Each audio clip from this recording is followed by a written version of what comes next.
Hello and welcome to the path of study. NCERT geography class 8th की श्रृंखला में इस वीडियो में हम चैप्टर नंबर 2 जिसका नाम है भूमि, मृदा, जल, प्राकृतिक वनस्पति और वन्य जीवन संसाधन को समझेंगे। तो लास्ट वीडियो में हमने संसाधन को देखा था, उनके प्रकारों को जाना था जो कि 3 प्रकार के थे। पहला था प्राकृतिक संसाधन, दूसरा था मानव निर्मित संसाधन और तीसरा स्वयं मनुष्य को ही हमने संसाधन के रूप में देखा था। तो इस चैप्टर में सबसे पहले हम बात कर लेते हैं भूमि संसाधन की। ठीक है, तो यहाँ पे भूमि संसाधन की हम बात कर लेते हैं सबसे पहले, उसके बाद धीरे धीरे सभी संसाधनों को समझेंगे।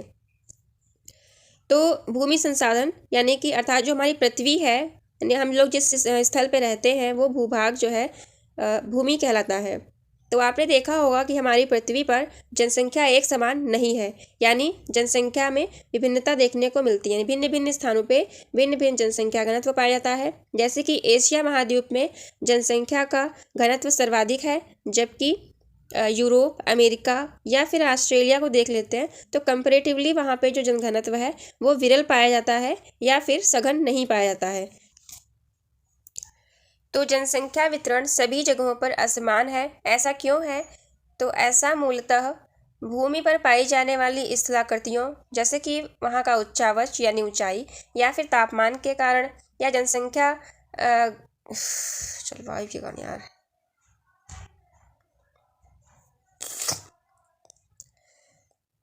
तो जनसंख्या वितरण सभी जगहों पर असमान है। ऐसा क्यों है?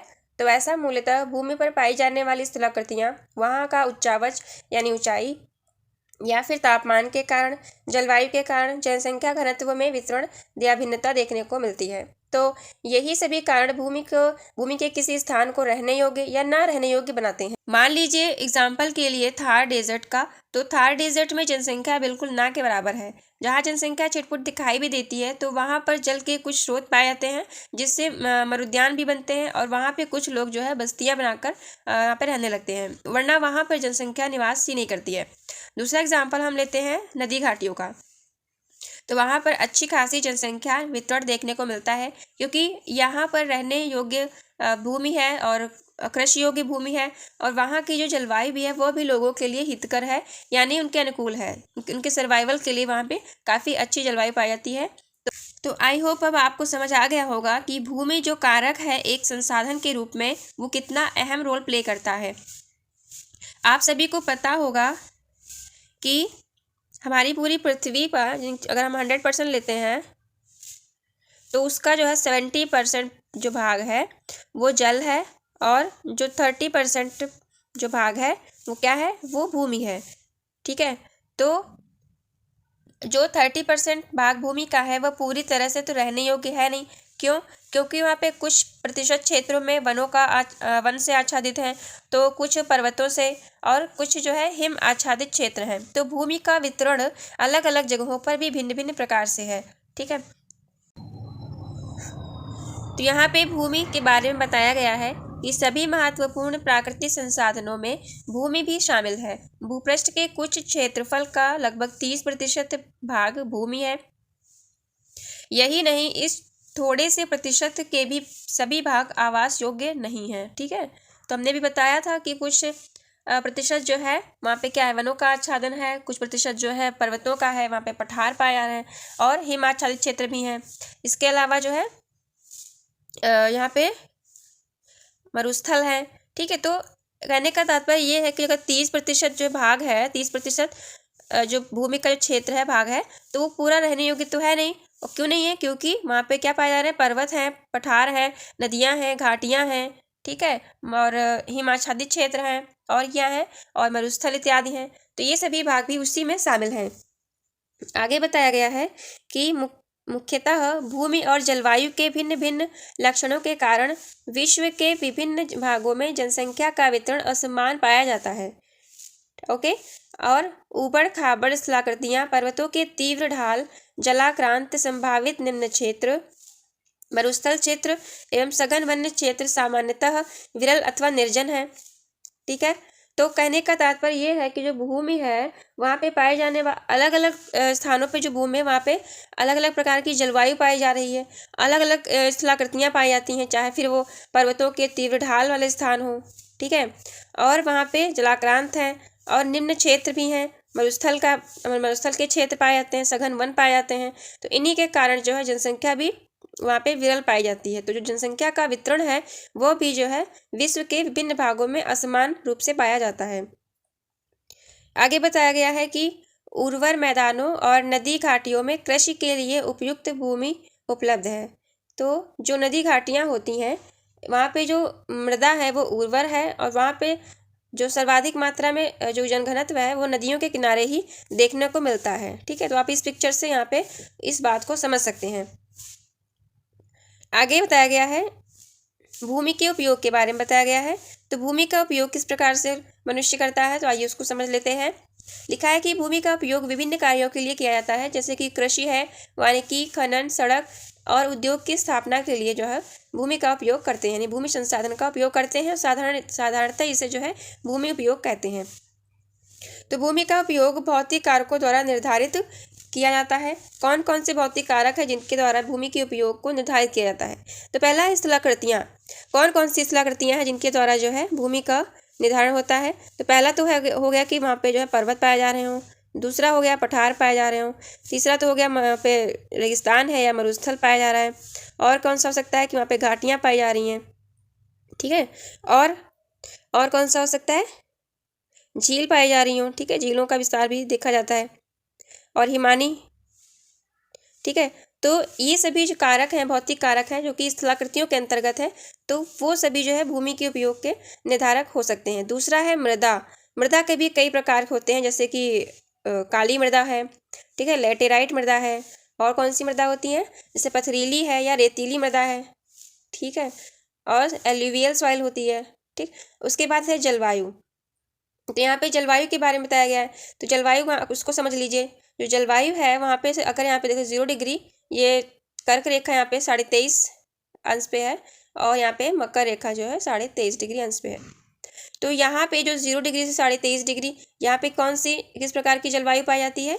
तो यहाँ पे पाई जाती है उष्ण कटिबंधीय जलवायु। ठीक है, किस प्रकार की जलवायु पाई जाती है? उष्ण कटिबंधीय जलवायु।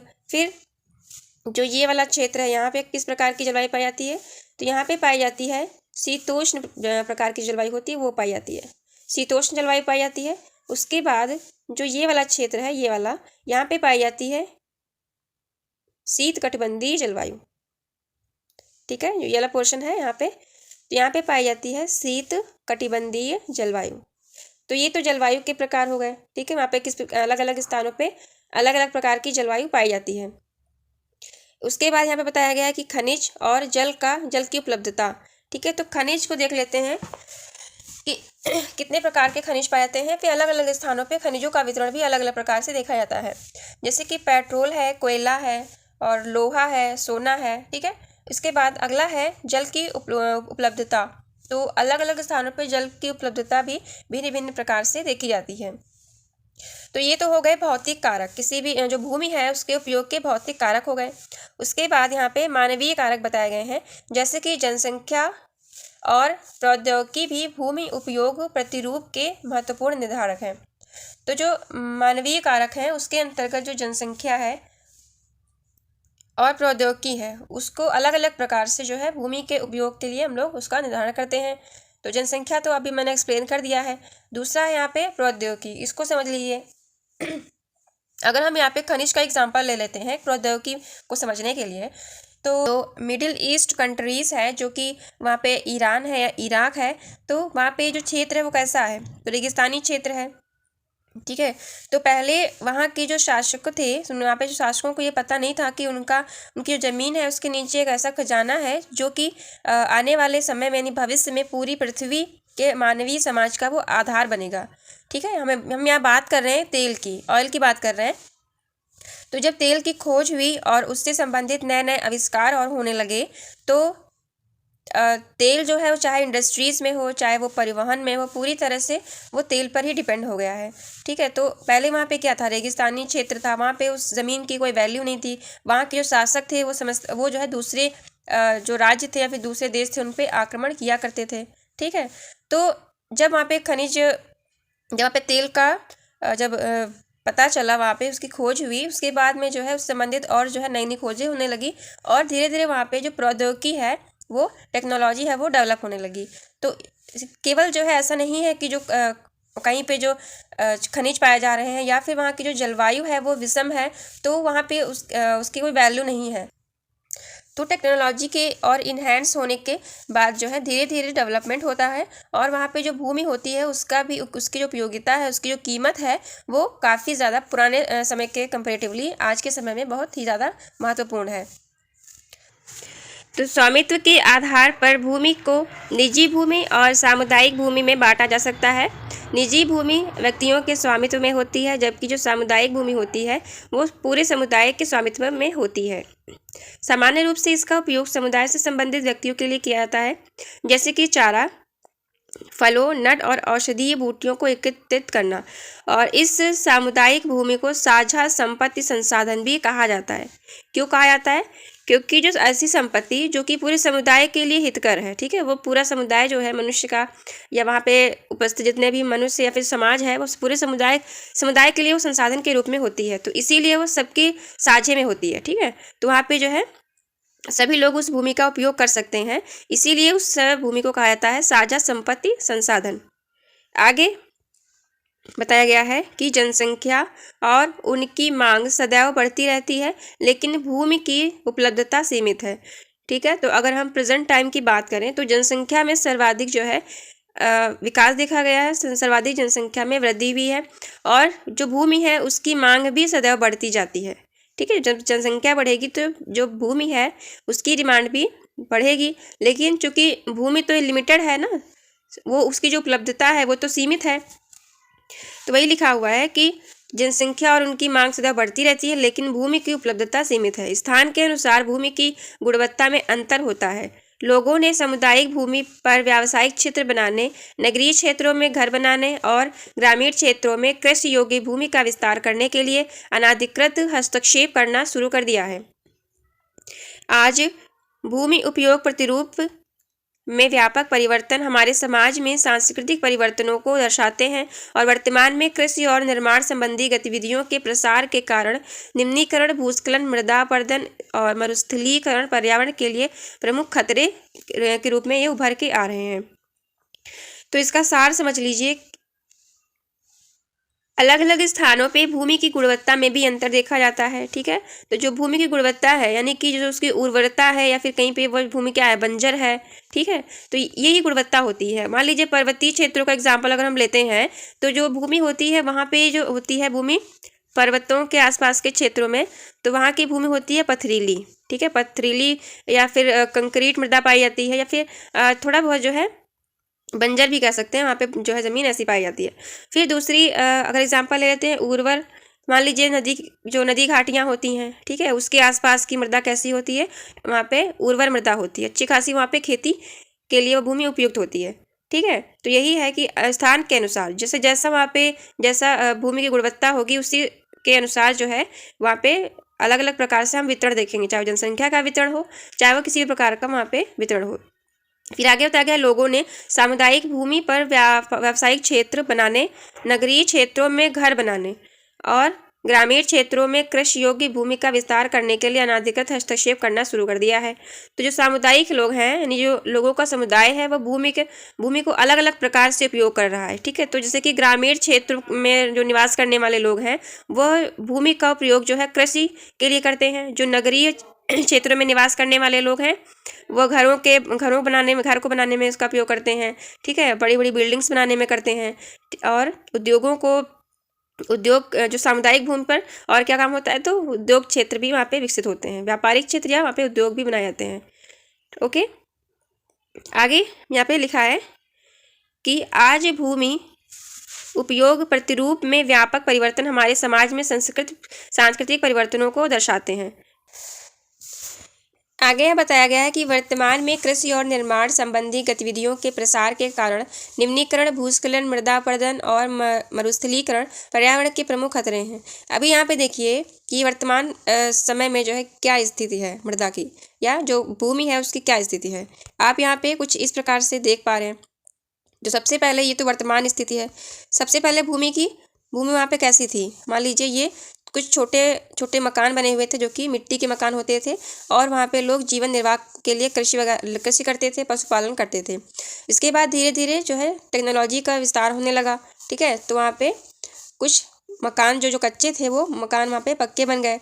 उसके बाद धीरे धीरे जो है यहाँ पे कृषि जो हो रही थी, कृषि को हटा के वहाँ पे एक छोटा सा पार्क के रूप में बना दिया, और यहाँ पे कंस्ट्रक्शन का काम क्या हो और भी ज़्यादा वहाँ पे डेवलप हो गया। उसके बाद वही स्थिति यहाँ पे फोर्थ जो पिक्चर है उसमें देखिए, वो एकदम नगर का रूप जो है ले लिया है, ठीक है। तो यहाँ पे कहीं भी आपको जो है खेत नहीं दिखेंगे, छोटा सा पार्क दिख रहा है, वो भी इसमें हरियाली एक तरह से ना के बराबर है, ठीक है। तो पेड़ों का ह्रास हुआ ही, साथ में भूमि का जो है वो भी पूरी तरह से उसका ह्रास देखने को मिलता है। तो वर्तमान में कृषि और निर्माण संबंधी गतिविधियों के प्रसार के कारण क्या क्या उसमें खतरे उभर के आ रहे हैं। पहला तो कृषि का जो भूमि है उसका निम्नीकरण हो रहा है, ठीक है। दूसरा, भूस्खलन की स्थिति जो उत्पन्न हो रही है, मृदा अपरदन हो रहा है, और मरुस्थलीकरण, ये सभी कारण जो है पर्यावरण के लिए खतरे के रूप में उभर के आ रहे हैं।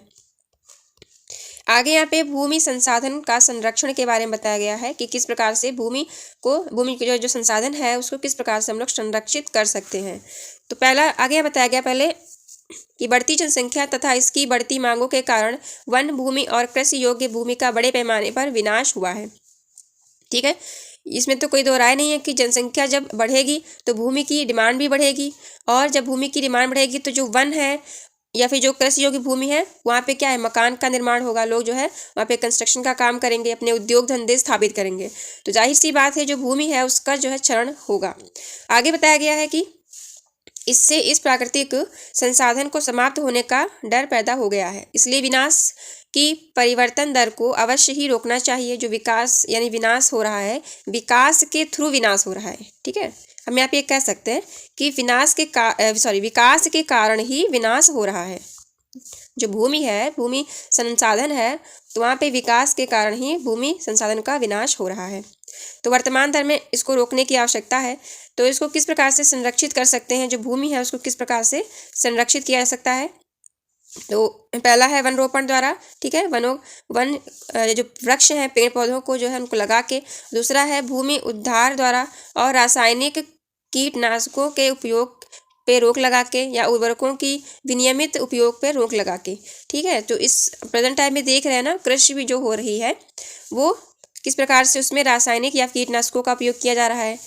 और आगे बताया गया कि अतिचारण पर रोक कर, तो जो अतिचारण यानी ग्रेजिंग है, ठीक है, उसमें लिमिटेशंस होनी चाहिए। अगर किसी भूमि पे मान लीजिए यहाँ पे ऐसे क्षेत्र है यहाँ पे घास वगैरह काफ़ी ज़्यादा मात्रा में है, तो वहाँ पे जो जानवर हैं, पशु हैं, वो लिमिट से बाहर वहाँ पे ग्रेजिंग होगी, तो जो ऊपर की जो मृदा है उसका क्या होगा, ह्रास होगा। उनके जो जानवर हैं उनके खुरों के द्वारा जो है वो जो मृदा है वो उसकी उर्वरता भी धीरे धीरे नष्ट हो जाएगी। मृदा एक स्थान से दूसरे स्थान चली जाएगी। जो ऊपर की जो भूपर्पटी वाली मृदा होती है जो काफ़ी उर्वरक होती है उसका ह्रास होगा, यानी मृदा अपरदन भी अति ग्रेजिंग के कारण होता है, ठीक है।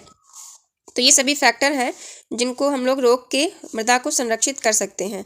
कौन कौन से कारक है जिनका उपयोग जो है मृदा संरक्षण भूमि संसाधन को संरक्षित करने के लिए किया जाना चाहिए। पहला तो है वन रोपण, भूमि उद्धार, और तीसरा है रासायनिक कीटनाशकों और उर्वरकों के विनियमित उपयोग से, ठीक है। उसका नियमित जो उपयोग जो हो रहा है, विनियमित यानी अनियमित उपयोग हो रहा है, उसको विनियमित करना चाहिए। और फिर है अतिचारण को रोक लगा के, यानी उस पर भी कमी करनी चाहिए। ये सभी तरीके हैं जिससे भूमि संसाधन को संरक्षण किया जा सकता है। आगे बताया गया है मृदा। तो अभी तक हम पढ़ रहे थे भूमि संसाधन के बारे में, भूमि संसाधन को पढ़ रहे थे। अब हम मृदा संसाधन को पढ़ेंगे, ठीक है। मृदा संसाधन को अब यहाँ पे आगे पढ़ेंगे। तो आगे यहाँ पे लिखा है कि पृथ्वी के पृष्ठ पर दानेदार कणों के आवरण की पतली परत मृदा कहलाती है, ठीक है। तो जो पृथ्वी की ऊपरी परत होती है, जो दानेदार कणों वाली जो आवरण वाली मृदा होती है, जो पतली परत होती है, उसी को कहते हैं मृदा। यह भूमि से जुड़ी हुई है। स्थल रूप मृदा के प्रकार को निर्धारित करते हैं। जो स्थल रूप होते हैं, हमने स्थल रूप बताए थे अभी, बार बार मुझे नहीं लगता बताने की आवश्यकता है, ठीक है। एक बार फिर से मैं रिपीट कर दे रही हूँ। तो पहला तो मैंने बताया था कि पर्वत है, मरुस्थल है, या फिर जो नदी घाटी वाले क्षेत्र होते हैं वहाँ की जो मृदा होती है, पठार है, हिमाच्छादित क्षेत्र हैं, वो सभी स्थल रूपों के प्रकार हैं। और वहाँ पे स्थल रूप के अकॉर्डिंग ही वहाँ पे मृदा के प्रकार को देखा जाता है। ठीक है। जिस प्रकार से स्थल रूप होंगे उसका कहीं ना कहीं जो है प्रभाव वो मृदा पर पड़ता है। तो वही आगे लिखा है कि मृदा का निर्माण चट्टानों से प्राप्त खनिजों और जैव पदार्थों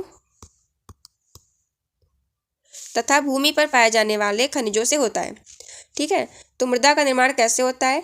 मृदा का निर्माण जो है वो होता है, जो मृदा का निर्माण चट्टानों से प्राप्त होने वाले खनिज और जैव पदार्थ जो होते हैं, इसके साथ ही जो भूमि पर पाए जाने वाले खनिज है उनसे जो है मृदा का निर्माण होता है, और यह अपक्षय की प्रक्रिया के माध्यम से बनती है। ठीक है।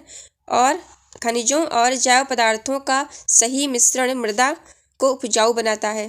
क्लास 6 की जो NCERT मैंने पढ़ाई है उसमें अपक्षय और अपरदन के बारे में मैंने डिटेल से समझाया है, तो उस वीडियो का लिंक मैं डिस्क्रिप्शन बॉक्स में डाल दूंगी, आप उससे समझ सकते हो कि मृदा अपरदन और अपक्षय का अर्थ क्या होता है, क्या मतलब होता है।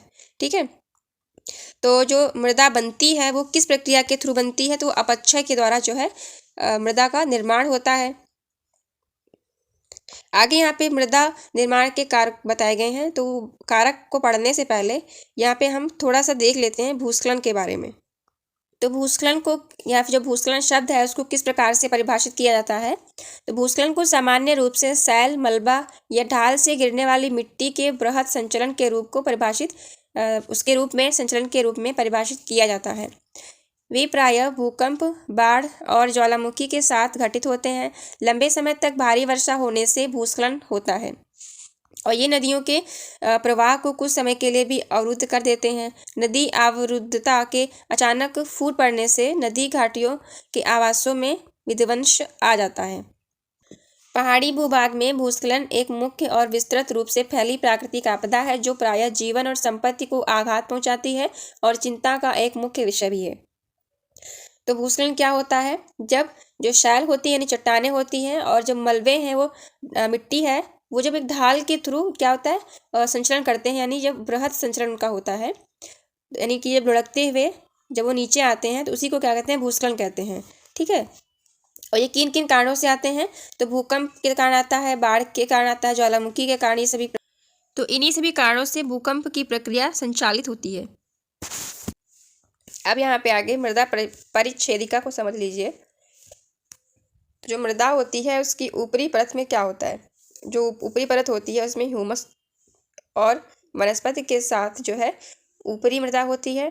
फिर सेकंड नंबर पे जो है मृदा खाद क्ले के साथ जो है उपमृदा पाई जाती है, और इसके पश्चात जो है अपक्षयित जो चट्टानें होती हैं वो होती हैं, और उसके बाद जो है जनक चट्टानें होती हैं जिनके थ्रू क्या होता है? इस मृदा का निर्माण होता है। वो जनक यानी पेरेंट जो रॉक होती हैं वो होती हैं।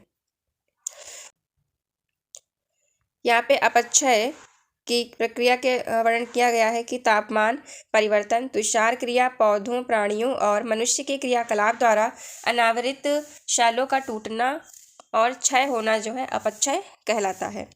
तो जो शैल होती हैं, चट्टानें होती हैं, उनको टूट के क्या होती हैं? उन्हीं से मिट्टी का निर्माण होता है। तो किन किन कारकों के द्वारा मिट्टी का निर्माण होता है? पहला तो टेम्परेचर है। ठीक है। तो टेम्परेचर में परिवर्तन होता है। फिर दूसरा है तुषार क्रिया, और पौधे और प्राणियों द्वारा भी जो है मिट्टी यानी जो ये चट्टानें होती हैं उनका भी टूटना होता है, उनके द्वारा ये चट्टानें टूटती हैं। मनुष्य की क्रियाकलापों के द्वारा भी चट्टानें टूटती हैं। तो वही जब बड़ी चट्टानें जो है छोटे छोटे टुकड़ों में टूटती हैं, वहीं से फिर जो है और महीन कणों में उसका निर्माण होता है, तो एक मृदा का वहाँ पे जो है फॉर्मेशन होता है। उसके बाद यहाँ पे मृदा के कारकों का वर्णन किया गया है कि मृदा निर्माण को प्रभावित करने वाले कौन कौन से कारक होते हैं। तो पहले है जनक शैल। यहाँ पे देखिए, जनक शैल रंग, गठन, रासायनिक गुणधर्म, खनिज मात्रा, पारगम्यता को निर्धारित करती है। तो जो जनक शैलें होती हैं, मृदा का निर्धारण कैसे होगा? पहली चीज़ तो जो उसका रंग होगा, किस किस आधार पे जो है मृदा का निर्माण होता है, और निर्माण के साथ ही जो है वो कैसे किस प्रकार से किन किन कारकों से वो प्रभावित होती है। तो एक तो जो मृदा का गठन होता है, जो उसका रासायनिक गुणधर्म होता है, अलग अलग प्रकार से मृदा होती है ना, उनके अलग अलग प्रकार होते हैं। आने वाले चैप्टर्स में हम उसको पढ़ेंगे कि जो मृदा होती है काली मृदा होती है, रेगुर मृदा होती है, लेटेराइट मृदा होती है, और लाल मृदा होती है। ठीक है। तो अलग अलग प्रकार से मृदाएं पाई जाती हैं और सभी का गठन, रासायनिक गुणधर्म और उनमें पाए जाने वाली जो खनिज की मात्रा होती है वो सभी प्रकार से जो है क्या डिफरेंट होती है। इन्हीं के कारण क्या होता है, मृदा के प्रकार जो है बनते हैं, अलग अलग प्रकार से बनते हैं। दूसरा फैक्टर है कि जो उच्चावच है, उच्चावच, तुंगता और ढाल मृदा के संचय को निर्धारित करते हैं। तो जो उच्चावच तुंगता होती है यानी कि जो उसकी ऊंचाई होती है मृदा की, ठीक है, तो कितनी ऊंचाई पे मृदा पाई जा रही है। मान लीजिए यहाँ पे नदी घाटी का मान लीजिए क्षेत्र है कोई, तो वहाँ पे जो मृदा पाई जाएगी वो काफ़ी उर्वर पाई जाएगी, काफ़ी उपजाऊ पाई जाएगी।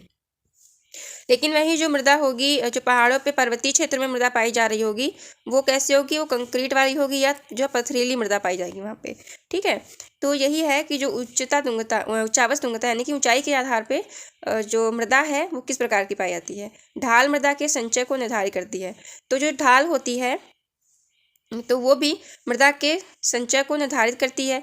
उसके बाद अगला फैक्टर है कि वानस्पति जात, प्राणी जात और सूक्ष्म जीव ह्यूमस निर्माण की दर को प्रभावित करते हैं। तो वनस्पतियां भी जो है मृदा के निर्माण में सहायक होती हैं, मृदा की उपजाऊपन को वो निर्धारित करती हैं वनस्पतियां। फिर है प्राणी जात भी कहीं ना कहीं जो है एक अहम रोल प्ले करते हैं मृदा की उर्वरता को बढ़ाने में या फिर कम करने में। और सूक्ष्म जीव तो सबसे ज़्यादा महत्वपूर्ण है किसी मृदा को उसकी उर्वरता देने में। ठीक है, तो ये सब फैक्टर हैं। उसके बाद है समय, मृदा परिच्छेदिका की मोटाई को निश्चित करता है। जो समय होता है यानी कि टाइम, जैसे कि हजारों वर्ष पहले जो है कोई मृदा, किसी स्थान पे पाई जाने वाली मृदा जो है काफ़ी ज़्यादा क्या थी, उर्वर थी, काफ़ी ज़्यादा उपजाऊ थी। लेकिन अगर प्रेजेंट टाइम में देखें उसी मृदा की उर्वरता जो है वो कम हो गई है या फिर पूर्णतः नष्ट हो चुकी है। वो वही क्षेत्र जो है, वही मृदा जो है इस समय प्रेजेंट में क्या हो गई है, बंजर हो गई है। तो एक टाइम जो है यानी मृदा के निर्माण में और मृदा को नष्ट करने में जो है कहीं ना कहीं टाइम जो है भी अपना रोल प्ले करता है। उसके पश्चात जो है लास्ट है इसमें जलवायु, तापमान, वर्षा, अपक्षय और ह्यूमस निर्माण की दर को प्रभावित करते हैं। तो जो मृदा है वो अलग अलग प्रकार की जलवायु में अलग अलग प्रकार की पाई जाती है। तापमान भी एक फैक्टर है मृदा के निर्माण में। वर्षा, अपक्षय और ह्यूमस निर्माण की दर को प्रभावित करते हैं। आइए मृदा निर्माण के कारकों को समझ लेते हैं। जो मृदा है, मृदा के निर्माण के मुख्य कारक जैसे कि जनक सेल का स्वरूप जो होता है, जो पेरेंट सेल होती है उसका क्या स्वरूप होता है, उसका क्या रासायनिक गुणधर्म होता है। फिर दूसरा है जलवायुविक कारक, ठीक है, यानी कि जलवायु वहाँ पे कैसी पाई जाती है। तो ये दो फैक्टर हैं जो कि बहुत मेन है किसी भी मृदा के निर्माण के लिए। ठीक है, पहला तो पेरेंट सेल जो होती हैं, दूसरा वहाँ की जलवायु।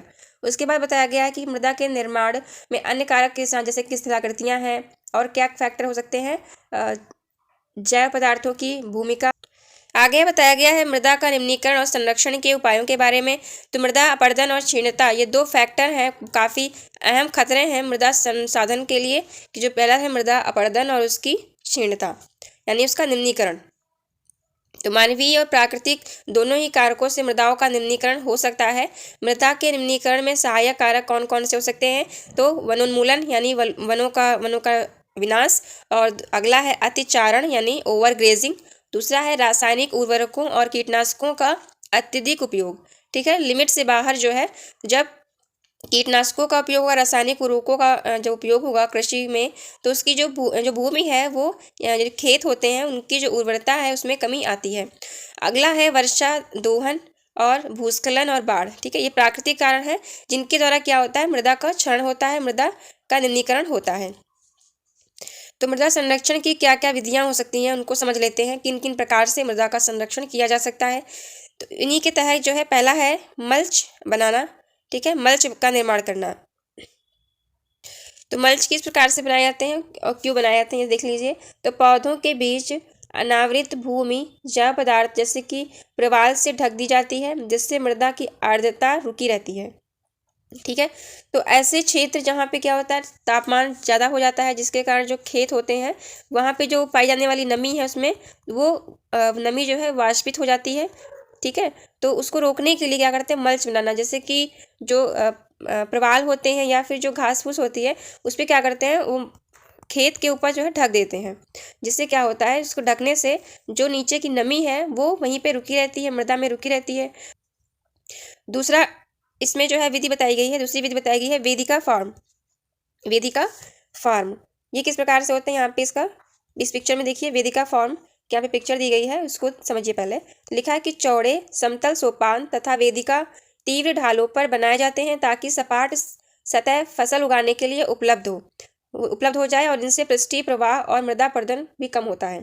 ठीक है, तो वेदिका फार्मिंग क्या होती है, जैसे कि ऊंचे ऊंचे जो पठार हैं या फिर जो है ऊंचे पर्वत हैं, तो वहाँ पे पहाड़ हैं, तो वहाँ पे क्या करेंगे, वेदिकाएं बनाएंगे। ठीक है, कुछ इस तरह से सीढ़ी नुमा जो है वेदिका का फॉर्मेशन करेंगे और जो उसकी ढाल होगी उसको कम रखेंगे। ठीक है, ताकि अगर पानी वहाँ पे रुका रहे, ऐसे बह न जाए, लगाती पानी उन्होंने पौधों में लगाया तो पानी तुरंत बह न जाए, तो इसलिए उसका ढलान को भी कम करते हैं। तो जो वेदिका फॉर्म होते हैं वो तीव्र ढालों वाले पर्वतों या पठारों पे बनाए जाते हैं ताकि क्या हो, जो सपाट सतह है वहाँ पे फसल उगाई जा सके। ठीक है, और इससे क्या होता है, मृदा अपरदन भी कम होता है। विधि है समोच्च रेखीय जुताई। तो इसमें क्या होता है कि एक पहाड़ी ढाल पर जो है समोच्च रेखाओं के समानांतर जुताई ढाल के नीचे बहते जल के लिए एक प्राकृतिक अवरोध का निर्माण करती है। तो जब वहाँ पे जो पहाड़ी ढाल वाली पहाड़ी होती है तो उसमें जो है रेखा जो समोच्च रेखाओं का यहाँ पे निर्माण करते हैं, मान लीजिए कुछ इस प्रकार से। तो यहाँ पे जो ढाल का जो पानी बहता है तो ढाल में पानी एकदम से बहता ना चला जाए, तो वहाँ पे पानी जो है स्थिर हो, रुका रहे। इससे जो है क्या होता है, वहाँ पे फसल उगाई जाती है और एक कहीं ना कहीं वो जो समोच्च रेखी जुताई होती है वो प्राकृतिक अवरोधक के रूप में भी कार्य करती है। नेक्स्ट है रक्षक मेखलाएं। रक्षक मेखलाएं का पिक्चर यहाँ पे देखिए, ये है रक्षक मेखलाएं। इसमें क्या होता है कि तटीय प्रदेशों और शुष्क प्रदेशों में पवन गति रोकने के लिए वृक्ष कतारों में लगाए जाते हैं ताकि मृदा आवरण को बचाया जा सके। यानी जो ऊपर की जो भूपरपट्टी होती है, ऊपर की जो उपजाऊ मृदा होती है वो जो है उसका अपरदन ना हो पवन के द्वारा, या फिर जो है तटीय प्रदेश है यानी पानी के द्वारा मिट्टी का कटाव ना हो। इसी के कारण जो है क्या होता है कि ऐसे प्रदेशों में एक लाइन से जो है वृक्ष उगाए जाते हैं, इन्हीं को बोलते हैं रक्षक मेखला। ओके, आगे नेक्स्ट विधि बताई गई है समोच्च रेखीय रोधिकाएं। तो इसमें क्या होता है, तो समोच्च रेखीय रेखाओं पर रोधिकाएं बनाने के लिए पत्थरों, घास, मृदा का उपयोग किया जाता है और रोधिकाओं के सामने जल एकत्र करने के लिए खाइयाँ भी बनाई जाती हैं। ठीक है, इससे क्या होता है, वहाँ पे फसल उगाई जा सके और साथ ही साथ जो है वहाँ की जो मृदा है उसका मृदा का कटाव भी ना हो सके। आगे नेक्स्ट विधि बताई गई है चट्टान बांध। चट्टानों के द्वारा बनाया गया बांध, यह जल के प्रवाह को कम करने के लिए बनाए जाते हैं और यह नालियों की रक्षा करते हैं और मृदा क्षति को भी रोकते हैं। इसके बाद नेक्स्ट है बीज की फसल उगाना, यानी वर्षा दोहन से मृदा को सुरक्षित रखने के लिए अलग अलग समय पर भिन्न भिन्न फसलें एकांतर कतारों में लगाई जाती हैं। मान लीजिए कि अगर किसी ऐसे क्षेत्र में जहाँ पे क्या हो रहा है, वर्षा दोहन हो रहा है, वर्षा के द्वारा सर्वाधिक मात्रा में फसल जो मृदा होती है उसका अपरदन हो रहा है, तो फिर वहाँ पे ऐसी फसलें उगाई जाएंगी जो ऐसा ना हो कि एक बार फसल हमने उगा दी, वो परिपक्व हो गई, उसके हमने यहाँ पे फिर उसकी कटाई कर ली और फिर बीच में जो है कुछ समय के लिए वो खेत जो है ऐसे ही पड़ा रहा। ठीक है, तो ऐसा ना हो इसी के लिए क्या है विधि कि बीज की फसल उगाना, मतलब ऐसी फसल उगाना जब दो फसलें एक साथ में उगाई जा सकें। ठीक है, अभी मान लीजिए हमने फसल उगाई तो वो परिपक्व हो गई, अब उसकी कटाई का समय आ गया है, कटाई के समय आने से पूर्व ही हमने उसमें दूसरी फसल भी लगा दी साथ में, तो जब उसको काटेंगे तो ऐसा नहीं कि काटने के बाद खेत जो है कुछ समय के लिए ऐसे पड़ा रहेगा, तो उसमें इस फसल की कटाई के बाद जो है दूसरी फसल जो है पहले से लगी हुई है और वो भी धीरे धीरे विकास उसमें उसका हो रहा है। इससे क्या होगा, मृदा जो है मृदा अपरदन नहीं होगा, मृदा का कटाव भी नहीं होगा, मृदा जो है सुरक्षित रहेगी। नेक्स्ट संसाधन है जल। जल संसाधन को देख लेते हैं। तो जल एक महत्वपूर्ण नवीकरणीय प्राकृतिक संसाधन है। किस प्रकार का साधन है, तो नवीकरणीय प्राकृतिक संसाधन है, इस बात को याद रखिएगा। नवीकरणीय के अंतर्गत आता है, अनवीकरणीय के अंतर्गत इसे नहीं रखा गया है। उसके बाद आगे बताया गया कि भूपृष्ठ का 3/4 भाग जो है वो जल से ढका हुआ है, इसलिए इसे जल ग्रह कहना उपयुक्त है। यानी जो हमारी पृथ्वी है उसका 3/4 भाग जो है जल से घिरा हुआ है, इसीलिए इसे जल ग्रह कहा जाता है। लगभग 3.5 अरब वर्ष पहले जीवन आदि महासागरों में ही प्रारंभ हुआ था। तो जो जीवन जो है यानी जो लाइफ है वो कहाँ से स्टार्ट हुई, कहाँ से उसका प्रारंभ हुआ, तो महासागरों से हुआ, यानी जल से ही हुआ था। यद्यपि आज भी महासागर पृथ्वी की सतह के 2/3 भाग से ढके हुए हैं और विविध प्रकार के पौधों और जंतुओं को मदद करते हैं। महासागरों का जल क्या है, वो लवणीय है। जो महासागर का जल होता है वो क्या है, अलवणीय है, यानी साल्टी है, और मानवीय उपयोग के लिए वह उपयुक्त नहीं है। अलवण जल केवल 2.7% ही है पृथ्वी पर, यानी पीने योग्य जो पानी है, अलवणीय जल जो है, मीठा पानी जो है, वो कितना है, वो 2.7% ही है। इसका लगभग 70% भाग भी क्या है, बर्फ यानी चादर और हिमानी के रूप में पाया जाता है। यानी जो 2.7% जो पानी है जो पीने योग्य हम उसको मान सकते हैं, तो उसमें उसके अंतर्गत भी जो 70% जो पार्ट है, 70% जो जल है वो किस रूप में है, तो वो बर्फ के रूप में है, बर्फ की चादरों के रूप में है और हिमानियों के रूप में पाया जाता है।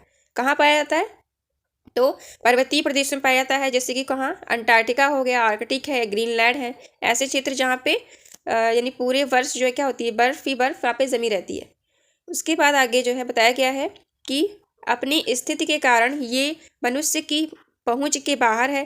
केवल 1% अलवण जल उपलब्ध है। ठीक है, जो हम लोग उपभोग में लाते हैं जल को, वो कितना है, केवल 1% ही है, और वह मानव उपभोग के लिए उपयुक्त है। यह भौम जल नदियों, झीलों में पृष्ठीय जल के रूप में और वायुमंडल में जलवाष्प के रूप में पाया जाता है। जो 1% जल है वो कहाँ कहाँ पाया जा रहा है, पहला तो वो जलवाष्प के रूप में वायुमंडल में पाया जाता है, ठीक है, और बाकी जितना भी भूमिगत जल है यानी भौम जल है उसके रूप में, नदियों के रूप में, और झीलों का जो पृष्ठीय जल होता है यानी झीलों पर जो तैरता हुआ जल रहता है उस रूप में जो है 1% के भाग में ही वो इन सभी के अंतर्गत आता है।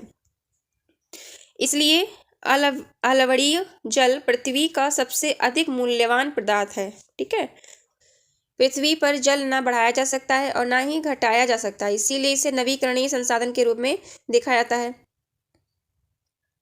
आगे है, इसकी कुल मात्रा स्थिर रहती है। इसकी प्रचुरता में विविधता प्रतीत होती है क्योंकि यह जो है वाष्पीकरण, वर्षण और वाह की प्रक्रियाओं द्वारा जो है, यानी यहाँ पे वाष्प की प्रक्रिया द्वारा क्या होता है, महासागरों, वायु, भूमि और पुनः महासागरों में चक्रण के दौरान निरंतर गतिशील रहता है।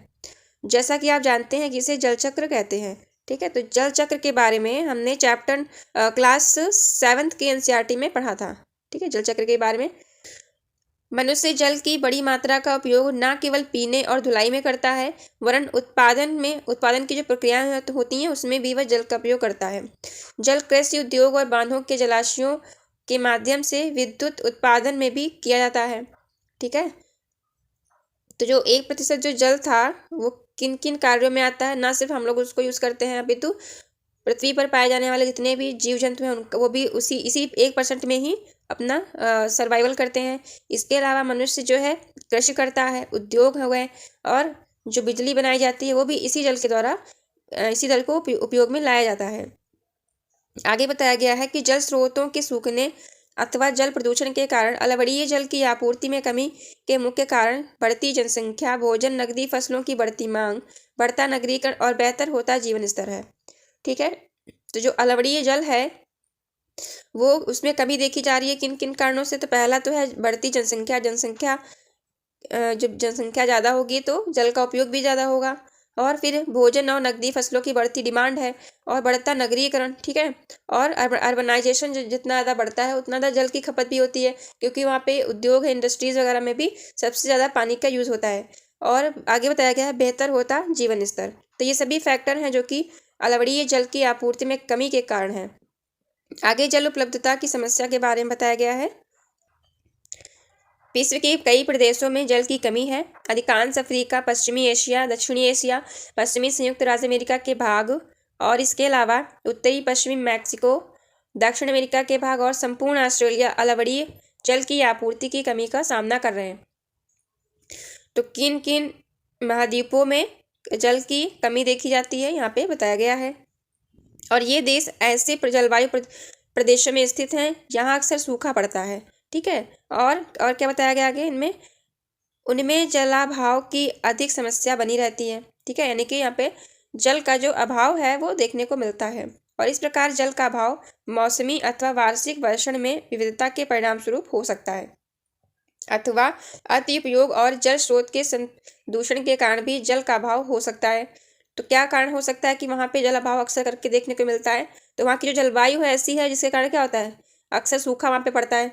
इसके अलावा जो मौसम है वो वार्षिक वर्षण है, उसमें भी विभिन्नता देखी जाती है, जिसके परिणाम स्वरूप क्या होता है, जल का अभाव होता है। और प्रदूषण एक अहम रोल प्ले कर सकता है। जो जल का प्रदूषण होगा तो वो भी इसमें जल की आपूर्ति में कमी देखने को मिलेगी, ठीक है। और जल का अति उपयोग होगा, उससे भी जल का अभाव देखने को मिलता है।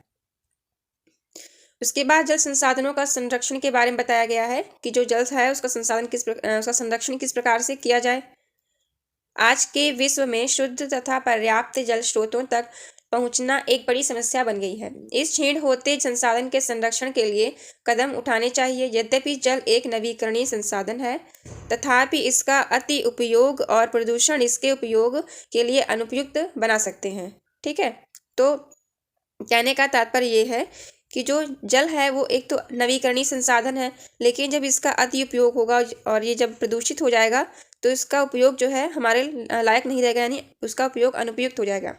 अशोधित या आंशिक रूप से शोधित वाहित मल या फिर कृषि रसायनों का विसर्जन और जल निकायों में औद्योगिक बहिस्राव जल के प्रमुख संदूषण हैं, ठीक है। तो ये सभी क्या है, जल को प्रदूषित करने के कारण हैं। कौन कौन से? एक तो कृषि में जो जल यूज़ हो रहा है, निकास में जो रासायनिक उर्वरक यूज़ हो रहे हैं उनका विसर्जन डायरेक्ट जल में कर दिया जाए, और जो उद्योग हैं उसका उनमें जो जो मल होता है, उनका जो मल होता है वो भी बिना संशोधित किए ही जो है नदियों में प्रवाहित कर दिया जाता है। इनमें शामिल नाइट्रेट धातुएं और पीड़कनाशी जल को प्रदूषित कर देते हैं, और इनमें से अधिकांश रसायन अजैव निम्नकरणीय होने के कारण जो है जल द्वारा मानव शरीर में पहुंच जाते हैं। आगे बताया गया है कि वन और वन्य वनस्पति आवरण धरातलीय प्रवाह को मंद करते हैं और भूमिगत जल को पुनः पूरित करते हैं, ठीक है।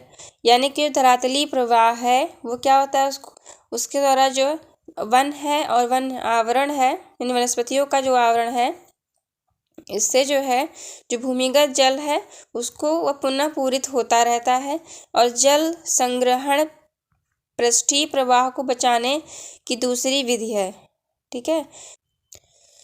जल रिसाव को कम करने के लिए खेतों को सिंचित करने वाली नहरों को ठीक से पक्का करना चाहिए, और रिसाव और वाष्पीकरण से होने वाली जल क्षति को भी रोकने के लिए क्षेत्र की स्प्रिंकलरों से सिंचाई करना अधिक प्रभावी विधि है, ठीक है। यहाँ पे जो है इसी विधि से सिंचाई को दिखाया गया है कि किस प्रकार से स्प्रिंकलरों के द्वारा सिंचाई की जाती है, और वाष्पीकरण की अधिक दर वाले शुष्क प्रदेशों में सिंचाई के ड्रिप अथवा टपकने वाली जो विधि होती है उसका उपयोग करना चाहिए। सिंचाई की इन विधियों को अपनाकर बहुमूल्य जल संसाधन को संरक्षित किया जा सकता है।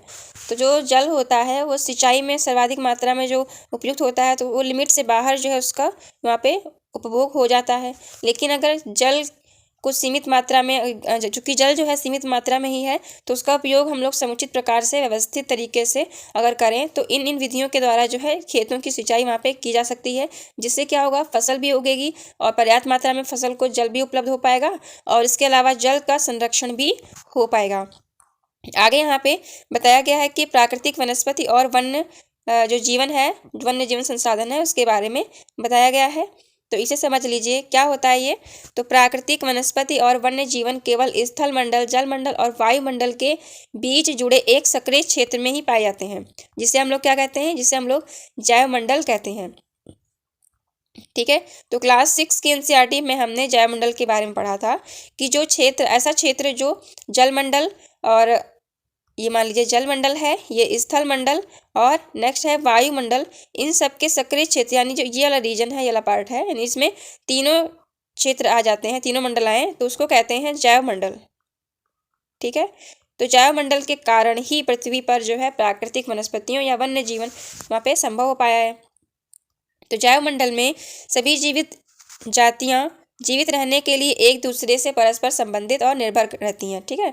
और इस जीवन आधारित तंत्र को पारितंत्र कहते हैं, ठीक है। तो ऐसा तंत्र जहाँ पे क्या हो, जैवमंडल में जो सभी जीवित प्राणी हैं, जब भी जीवित वनस्पतियाँ हैं, वो सभी एक दूसरे पर निर्भर रहती हैं और एक चक्र का फॉर्मेशन करती हैं, जिसे हम लोग क्या कहते हैं, पारितंत्र कहते हैं। और वनस्पति और वन्य जीवन बहुमूल्य संसाधन है। पौधे हमें इमारती लकड़ी देते हैं, प्राणियों को आश्रय देते हैं, ऑक्सीजन उपलब्ध कराते हैं और इसके अलावा क्या करते हैं, इसमें हम जिससे हम लोग क्या करते हैं, सांस लेते हैं। फसलों को उगाने के लिए आवश्यक मृदा की सुरक्षा भी करते हैं। रक्षण मेखला के रूप में कार्य करते हैं। भूमिगत जल के संग्रह के में भी ये सहायक होते हैं। ठीक है। और बताया गया है कि हमें फल, लैटेक्स, तारपीन का तेल, गोंद, औषधीय पौधे और कागज प्रदान करते हैं जो आपके अध्ययन के लिए अत्यधिक आवश्यक है।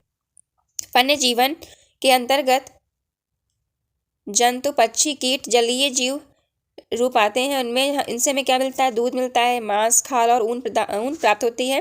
कीट जैसे कि मधुमक्खी से हमें शहद मिलता है। फूलों के परागण, फूल जो है फूलों के परागण में जो जीव होते हैं वो मदद करते हैं और पारितंत्र में अपघटक के रूप में एक महत्वपूर्ण भूमिका भी निभाते हैं। जैसे कि चिड़ियाँ अपने भोजन के लिए कीटों पर निर्भर हैं और अपघटकों के रूप में कार्य भी करती हैं। गिद्ध मृत जीव जंतुओं को खाने के कारण एक अपमार्जक है और पर्यावरण का एक महत्वपूर्ण शोधक समझा जाता है। जो गिद्ध है उसको पर्यावरण का एक महत्वपूर्ण शोधक समझा जाता है। इसलिए प्राणी चाहे बड़े हों या अथवा छोटे हों, सभी तंत्र के लिए क्या है, वो तंत्र को संतुलित बनाए रखने में अपनी अहम रोल जो है प्ले करते हैं। इसके बाद प्राकृतिक वनस्पतियों के वितरण के बारे में बताया गया है कि वनस्पति की वृद्धि मुख्य रूप से तापमान और आर्द्रता पर निर्भर करती है। किस पे डिपेंड करती है, टेम्परेचर पर और ह्यूमिडिटी पर। विश्व की वनस्पति के मुख्य प्रकारों को 4 वर्गों में डिवाइड किया गया है। वे कौन कौन से 4 वर्ग हैं, जैसे कि यहाँ पे है वन, घास स्थल, गुल्म और टुंड्रा। ठीक है, ये 4 जो है प्रकार हैं जिसके द्वारा क्या वनस्पतियों के वितरण को डिवाइड किया गया है। आगे बताया गया है कि भारी वर्षा वाले क्षेत्रों में विशाल वृक्ष उग सकते हैं। इस प्रकार वन प्रचुर जल आपूर्ति वाले क्षेत्रों में ही पाए जाते हैं। जैसे जैसे आर्द्रता कम होती है वैसे वैसे वृक्षों का आकार और उनकी सघनता भी कम हो जाती है। सामान्य वर्षा वाले क्षेत्रों में छोटे आकार वाले वृक्ष और घास उगते हैं जिससे विश्व के घास स्थलों का निर्माण होता है। कम वर्षा वाले शुष्क प्रदेशों में कटीली झाड़ियाँ एवं गुल्म उगते हैं और इस प्रकार के क्षेत्रों में पौधों की जड़ें क्या होती हैं, गहरी होती हैं और वाष्पोत्सर्जन से होने वाली आर्द्रता की हानि को घटाने के लिए उनके पेड़ों की जो पत्तियां होती हैं वो कांटेदार और मोमी सतह वाली होती हैं। ठीक है, ताकि क्या हो, वहाँ पे वाष्पोत्सर्जन जो है ना हो सके वृक्षों के द्वारा और वो जो वृक्ष हैं इतने विषम परिस्थितियों में भी वो सरवाइव कर पाए। आगे बताया गया है कि शीत ध्रुवीय प्रदेशों में जैसे कि टुंड्रा जो प्रदेश होते हैं, टुंड्रा, टाइगर टुंड्रा, तो वहाँ वैसे प्रदेशों में वहाँ की वनस्पतियों में मॉस और लाइकेन जो है सम्मिलित है। ये वनस्पतियों के प्रकार हैं। आगे बताया गया कि पिछली 2 शताब्दियों में विश्व में जितने लोग थे इस समय उससे कहीं अधिक लोग हैं और बढ़ती जनसंख्या के पोषण के लिए फसलों को उगाने के लिए वृक्षों के विशाल क्षेत्रों से क्या हो रहा है, वृक्ष को काटा जा रहा है और विश्व भर में वनों का आवरण तेजी से समाप्त हो रहा है। इस बहुमूल्य संसाधन के संरक्षण की तुरंत आवश्यकता है। आगे यहाँ पे प्राकृतिक वनस्पति और वन्य जीवन के संरक्षण के बारे में बताया गया है कि वह हमारी संपदा है। जो वन है वो क्या है, हमारी संपदा है। आगे यहाँ पे प्राकृतिक वनस्पति और वन्य जीवन के संरक्षण के बारे में बताया गया है कि वन हमारी संपदा है और पौधे जंतुओं को आश्रय प्रदान करते हैं और साथ ही पारितंत्र को भी अनुरक्षित रखते हैं। जलवायु में परिवर्तन और मानव हस्तक्षेप के कारण पौधों और जंतुओं के प्राकृतिक आवास नष्ट हो रहे हैं और बहुत सी जातियां असुरक्षित अथवा संकटापन्न है और कुछ तो विलुप्त होने की कगार पर है। ठीक है, जो जब आवास ही नष्ट हो जाएंगे, यानी पेड़ पौधे वन जब नष्ट हो जाएंगे, वृक्षों की कटाई जब होगी तो जंगलों का विनाश होगा। इससे क्या होगा, उसमें निवास करने वाले जो जीव जंतु हैं वो भी, उनका जो जीवन है वो भी संकट में आ जाएगा और क्या होगा, धीरे धीरे वो भी विलुप्त होने की कगार पर है। वनोन्मूलन, मृदा अपरदन और निर्माण कार्य, दावानल और भूस्खलन में से कुछ मानव और प्राकृतिक कारक हैं जो मिलकर इन महत्वपूर्ण प्राकृतिक संसाधनों के लुप्त होने की प्रक्रिया को बढ़ावा देते हैं। ठीक है, तो जो ये प्राणी जो लुप्त हो रहे हैं उनमें कौन कौन से फैक्टर हैं, कौन कौन से कारक हैं जो अपनी अहम भूमिका निभाते हैं और साथ ही उसको और ही ज़्यादा बढ़ावा दे रहे हैं। पहला तो है वनोन्मूलन, ठीक है, वनों का सर्वनाश। दूसरा है मृदा अपरदन, सॉइल इरोजन। तीसरा है निर्माण कार्य, जो कंस्ट्रक्शन का काम होता है, लोग जंगलों काट कर अपने मकान बना रहे हैं। दूसरा है दावानल, जो जंगलों में आग लग जाती है वो और नेक्स्ट है भूस्खलन। ठीक है। तो इन सभी के कारण जो है ये प्राकृतिक कारण, इसके अलावा मानव कारण और साथ में प्राकृतिक कारण से मिलके जो है ये जो प्राकृतिक वनस्पतियां हैं या जो प्राकृतिक जीव जंतु हैं उनके जीवन के लिए संकट उत्पन्न कर रहे हैं। आगे बताया गया है कि आज की मुख्य चिंताओं में से एक चिंता ये भी है कि अनधिकार शिकार करने की संख्या में बढ़ावा हुआ है। ठीक है, जिससे क्या हुआ है कि कुछ खास प्रजातियों की संख्या में तेजी से कमी आई है, उनमें काफ़ी गिरावट, उनकी जो विकास है, उनकी वृद्धि है, उनकी प्रजातियों की संख्या में काफ़ी गिरावट देखने को मिली है। ऐसा किस लिए होता है? जो पशुओं की खाल होती है, तो चमड़ा, नाखून, दांत और पंखों के साथ साथ सींगों के एकत्रीकरण और गैर कानूनी व्यापार के लिए जंतुओं का अनधिकार शिकार किया गया है। इनमें से कुछ जंतु जैसे कि चीता, शेर, हाथी, ब्लैक बक, मगरमच्छ, दरियाई घोड़ा, तेंदुआ, शुतुरमुर्ग और मोर के अंतर्गत शामिल है, जो कि अनधिकार जो है शिकारों में। यहाँ पे जो हंटिंग होती है जो गैर कानूनी तरीके से, उसके शिकार में है और इनका संरक्षण जागरूकता बढ़ाकर किया जा सकता है। लोग अवेयर होंगे तो क्या होगा, उनमें जो है इनके प्रति जो जानवर हैं उनके प्रति संवेदनाएं आएंगी और वो ऐसा करने से क्या करेंगे, अपने आप को रोकेंगे। आगे बताया गया है कि राष्ट्रीय उद्यान, वन्य जीव अभ्यारण्य, जैव मंडल जय हमारी प्राकृतिक वनस्पति और वन्य जीवन को सुरक्षित करने के लिए बनाए जाते हैं। जो वन्य प्राकृतिक वनस्पतियां हैं, जो वन्य जीव हैं, उनकी सुरक्षा के लिए, उनको बेहतर आवास उपलब्ध कराने के लिए मनुष्य ने किन किन चीज़ों का उनके लिए कौन कौन सी चीज़ें हैं जो कि उपलब्ध कराई हैं। तो पहला है राष्ट्रीय उद्यान, जो नेशनल पार्क होते हैं, और वाइल्ड लाइफ सेंचुरीज हो गई। ठीक है, तो जानवरों को उन्हीं का आवास उनको प्रोवाइड कराने के लिए, उन्हीं के जो जानवर होते हैं वो जिस आवास में रहते हैं उनको उसी प्रकार की परिस्थितियों में, उसी प्रकार कंडीशन में इसमें रखा जाता है, प्राकृतिक तरीके से इसमें रखा जाता है। आगे बताया गया है कि सक्रिय घाटियों, झीलों और आर्द्र भूमि का संरक्षण मूल्यवान संसाधन नष्ट होने से बचाने के लिए आवश्यक है। तो जो झीलें होती हैं, आर्द्र भूमि का संरक्षण हो गया या फिर सक्रिय घाटियां, सबका संरक्षण जो है एक हमारे लिए मूल्यवान संसाधन है, ये सभी, उनका संरक्षण हमें करना चाहिए। यदि प्रजातियों की अपेक्षा संख्या में भंग न किया जाए तो पर्यावरण में संतुलन बना रहता है। ठीक है, तो अगर उनकी संख्या में कमी ना हो तो क्या होगा, पर्यावरण में जो बैलेंस है वो बना रहेगा, संतुलित रहेगा पर्यावरण हमारा। विश्व के अनेक भागों में मनुष्य ने अपने क्रियाकलापों से अनेक प्रजातियों के प्राकृतिक आवासों को क्या किया, नष्ट किया है या फिर आवासों में उथल पुथल कर दी है, यानी उनके जो आवास है उसमें अनियमितता ला दी है।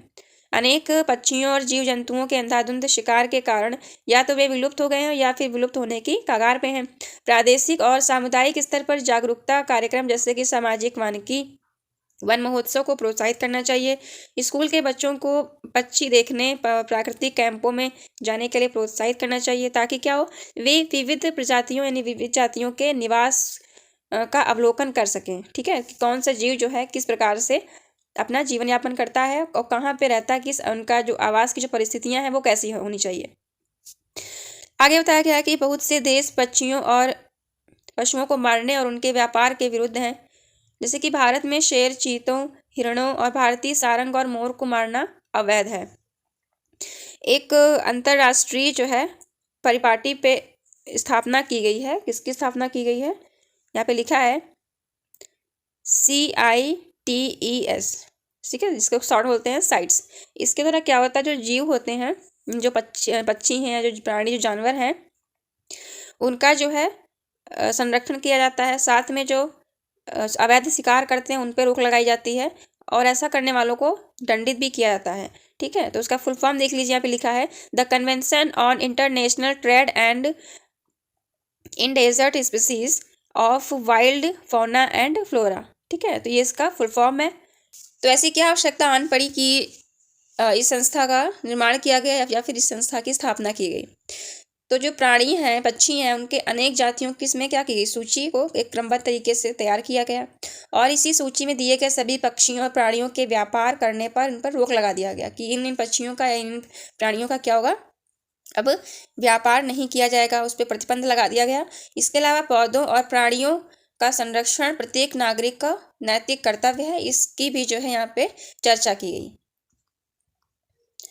आगे यहाँ पे क्या आप जानते हैं जो साइट्स है यानी कि जो ये the convention on international trade and endangered species of wild flora and fauna, ये जो है एक सरकार के बीच, जो सरकारें हैं देशों की विभिन्न देशों की विभिन्न सरकारों के बीच जो है अंतर्राष्ट्रीय समझौता हुआ है।